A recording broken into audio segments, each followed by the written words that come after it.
नांदेड येथे कार्यकारी अभियंता यांच्या निलंबनासाठी सबऑर्डिनेटर इंजिनियर असोसिएशनचे काम बंद आंदोलन।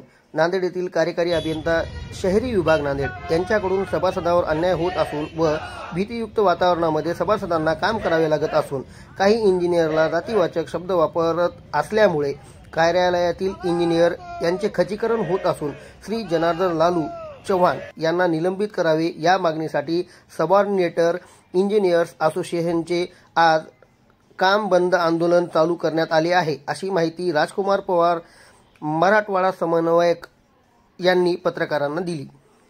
कार्यकारी अभियंता श्री जनार्दन लालू चव्हाण हे आमच्या एससीच्या सभासदांवर वारंवार अस्वाभाविक भाषेचा वापर करून त्यांचा अपमान करतात।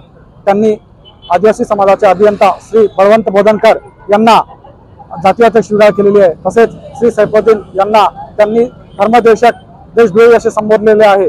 त्यांनी भ्रष्टाचार देखील भरपूर प्रमाणात करत आहेत, त्यामुळे त्यांच्यावर आम्ही निलंबित करावी मागणी केलेली आहे। प्रशासनात विनंतीस मान देऊन आम्ही 15 दिवसाचं आंदोलन आमचं स्थगित केलं होतं, पण प्रशासनाने दिलेला शब्द न पाळल्यामुळे आज परत आम्हाला उपोषणावर बसावं लागलेलं आहे। जर प्रशासनाने आमच्या मागण्या पूर्ण न केल्यास आम्ही बेमुदत संपावर राहणार आहोत।